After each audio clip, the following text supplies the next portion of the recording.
مولانا فضل الرحمان assembly میں گفتگو کر رہے ہیں۔ جناب اسپیکر، معزز اراکین مجلس شورا پاکستان،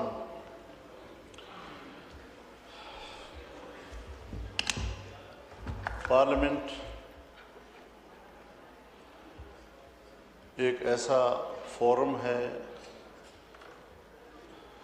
جہاں پر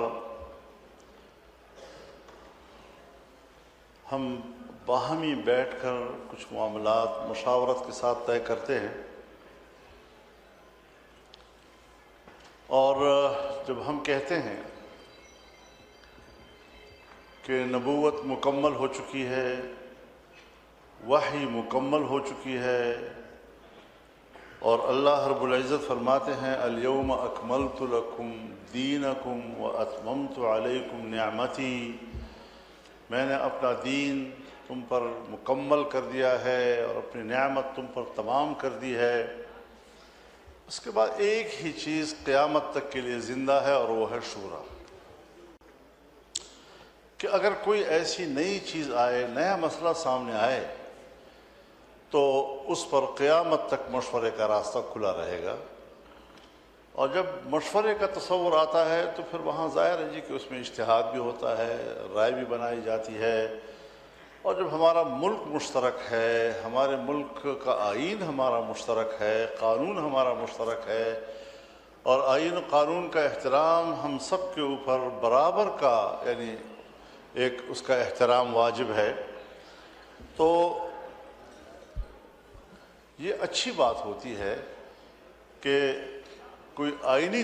ترمیم آئے تو اس پر مشاورت ہو، کوشش کی جائے کہ آئین متنازع نہ ہو، سب کو آن بورڈ لیا جائے، سب سے بات چیت کی جائے، ان کا اوپینین لیا جائے، پھر اس کے بعد ایوان کی مرضی ہے، اس کی اکثریت جو فیصلہ کرے یا 2/3 اکثریت جو فیصلہ کرے اس کا سب احترام بھی کرتے ہیں اور اس کو قبول بھی کرتے ہیں۔ لیکن 27ویں ترمیم میں ایسا نہیں ہوا۔ یہی وجہ ہے کہ آپ کے آئین کا یہ 27ویں ترمیم اسی طرح متنازع ہوگا جس طرح کہ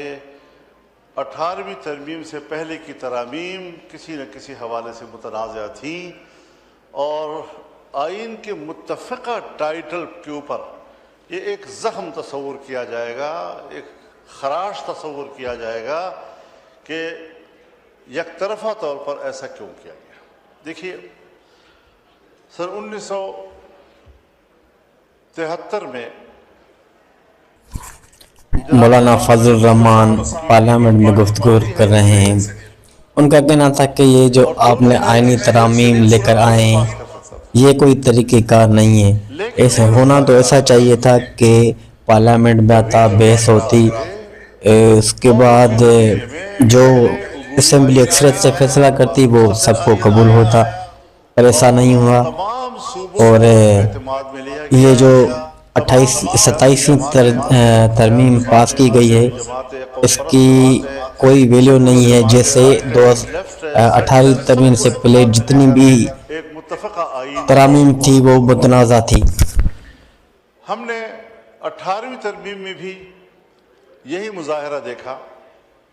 کہ پورے ایوان نے 9 مہینے محنت کر کے، 9 مہینے کے طویل عرصے میں ہم نے ایک ترمیم تیار کی اور ایوان میں آ کر متفقہ پاس کر لیا۔ یعنی میں اس نتیجے پر پہنچا، یہ میری زندگی کا ایک تجربہ تھا کہ ہم بڑوں کی بات کرتے تھے کہ وہ بڑے تھے اور ان کا تجربہ تھا اور ان کی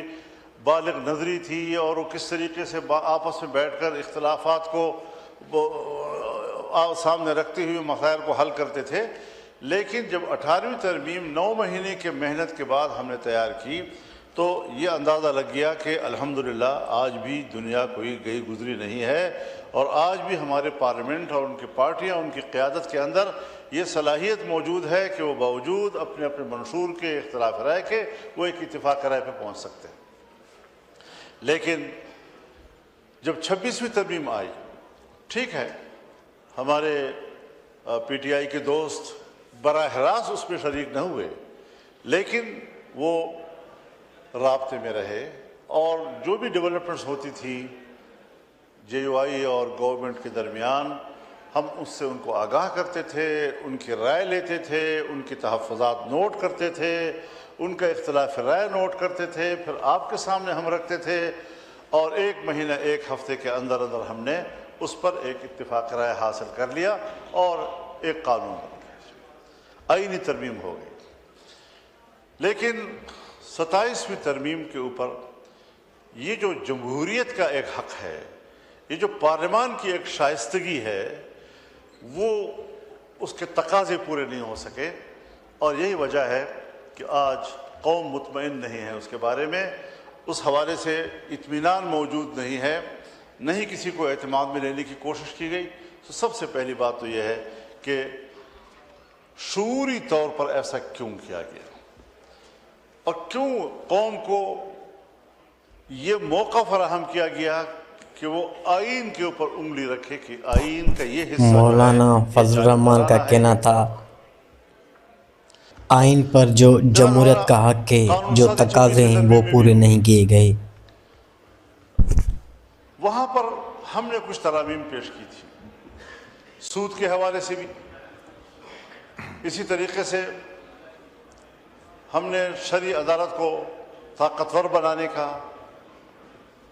آئینی راستہ اختیار کیا۔ ہم نے اسلامی نظریاتی کونسل کے سفارشات کو ڈیبیٹ کے لیے پارلیمان میں پیش کرنے کا دستوری حق حاصل کیا۔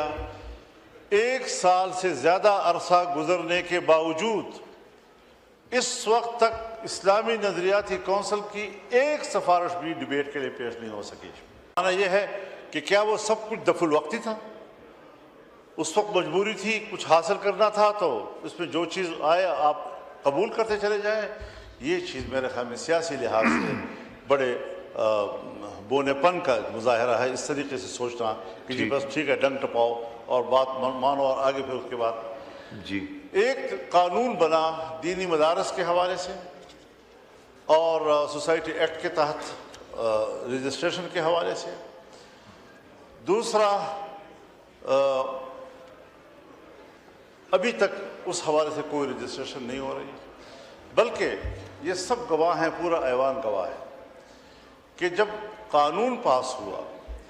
تو قانون میں یہ ڈرافٹنگ ہم نے نہیں کی تھی،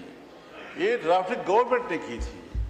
اعظم تارڑ صاحب کی طرف سے یہ قانون آیا تھا اور اس میں صرف ان مدارس کا ذکر تھا کہ جو 1860 کی سوسائٹی ایکٹ کے تحت رجسٹر ہونا چاہتے ہیں۔ جی ٹھیک ہے، لیکن کچھ اور تنظیمیں تھیں کہ جو وزارت تعلیم کے تحت ایک جو ڈائریکٹریٹ ہے اس میں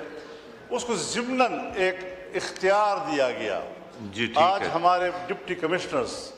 ہمارے انتظامیہ خاص طور پر پنجاب میں ٹھیک ہے، علماء کرام کے ہاتھ مروڑ کر انہیں کہتے ہیں کہ آپ نے وزارت تعلیم کے تحت جانا ہے، حالانکہ وہ چیخ چیخ کر کہتا ہے کہ نہیں۔ اور پھر اگر وہاں جاتا ہے تو پھر مدرسہ بھی ٹھیک ہے، پھر رجسٹریشن بھی ہو جاتی ہے، پھر اکاؤنٹ بھی کھل جاتے ہیں، اور اگر دوسری سائٹ پر وہ رجسٹریشن کرانا چاہتا ہے تو اس کے لیے رکاوٹیں پیدا کی جاتی ہیں۔ مولانا صاحب اجازت دیجیے تاکہ ایجنڈا کافی ہے اور میرے سے کوئی زیادہ دیر بیٹھا نہیں جا رہا۔ میں کچھ چیزیں تھوڑی دیر ریکارڈ پہ لانا چاہتا ہوں، کوئی لمبی چوڑی میں تقریر کرنے کا ارادہ نہیں ہے۔ آج جو قانون سازیاں ہوئی ہیں اس حوالے سے ذرا آپ سوچیں بھی کہ اگر 18 سال سے کم عمر کو آپ آئین کے مطابق یا قانون کے مطابق اس کو بالغ تصور نہیں کرتے تو معاشرے میں کتنی پیچیدگیاں آتی ہیں، اور آپ نے 18 سال سے پہلے کے نکاح کو، شرعی نکاح کو، اس کو جنسی زیادتی سے تعبیر کیا ہے، آپ نے اس کی سزا زنا بالجبر کی تجویز کی ہے۔ آپ مجھے بتائیں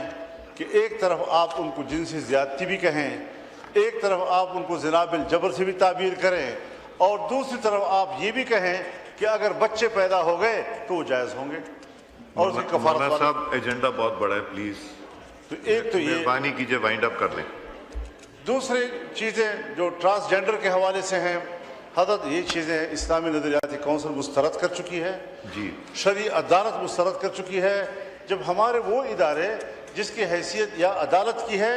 یا ہمارا آئینی ادارہ جو سفارشات پیش کرتا ہے، وہ سب اس پر متفق ہیں کہ اس قسم کے اقدامات جو ہیں وہ غیر شرعی ہیں، قرآن و سنت کے منافی ہیں۔ تو آپ نے اغراض و مقاصد میں لکھا ہے کہ یہ اقوام متحدہ کے منشور کا تقاضا ہے، ٹھیک ہے یا ان کے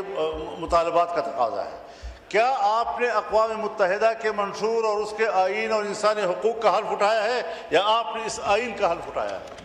جس آئین کے تحت آپ قرآن و سنت کے تابع قانون سازی کے پابند ہیں؟ اس کے خلاف نہ کرنے کے آپ مولانا فضل الرحمان نے ٹرانسجنڈر کے حوالے سے بھی گفتگو کی اور اسے ناجائز قرار دیا۔ یہ چیزیں یہاں تو کہتے ہیں کہ میں نے اللہ کو جواب دینا ہے، یہ ٹھیک، اللہ کو جواب دینے والے کام تو آپ کر چکے ہیں، ٹھیک ہے، تو اس کا کون سا جواز ہے، کون سی شریعت ہے کہ جس کے تحت آپ ایسے کام کر رہے ہیں، اور پھر اس کے ہمیں سزائیں بھی دی جاتی ہیں کہ آپ مخالفت کیوں کر رہے ہیں، آپ یہ کیوں کر رہے ہیں؟ میں جائز مخالفت کرتا ہوں، میں جذباتی مخالفت نہیں کرتا، میں صرف پوائنٹ سکورنگ کی باتیں نہیں کیا کرتا، میں اس ایوان کو توجہ دلانا چاہتا ہوں کہ آپ نے یہ غلطیاں کی ہیں، اس کو آپ ریموو کریں، واپس کریں، جس طرح کہ آج آپ نے کچھ چیزیں omit کی ہیں اس کو بھی آپ omit کریں، اور آئین کو ٹھیک کریں اور قانون کو ٹھیک کریں۔ ہم اس ملک میں گھریلو تشدد والا قانون، اس پر حضرت جب پنجاب میں یہ قانون آیا تھا تو میاں شہباز شریف صاحب وزیر اعلیٰ تھے، ہمارے وہاں مذاکرات ہوئے تھے، اور پروفیسر ساجد میر صاحب جو حکومت کے اتحادی تھے وہ میرے ساتھ آ کر بیٹھ گئے، ڈٹ کر کہا کہ یہ دین کا مسئلہ ہے، آپ ہمارے ہزار اتحادی سے ہی، لیکن ہم آپ کو اس میں سپورٹ نہیں کر سکتے۔ جی تو اس قسم کی چیزیں آج جائز ہو گئی، اس دن آپ نے مولانا فضل الرحمان نے گھریلو تشدد پر بھی بات کی اور ٹرانسجنڈر اور ان کی جو یہ ترامیم ہیں ان کو سپورٹ نہ کرنے کا اعلان کیا۔ وسلم کی حدیث آپ کو بتاتا ہوں، آپ نے فرمایا مولانا فضل الرحمان نے کہا کہ آپ ہمارے اعتراضی ہیں اور ہم آپ کو ان معاملات میں سپورٹ نہیں کر سکتے، ہمیں اللہ کو جواب دینا ہے۔ ایک زمانہ آئے گا جب تم بالشت اور قدم قدم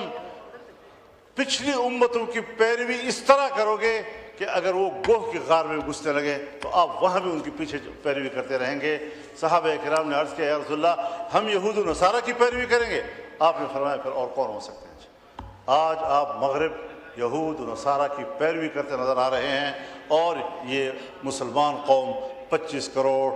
پاکستانی مسلمان قوم کے شاعر نشان نہیں ہے۔ ذرا اس حوالے سے ہمارے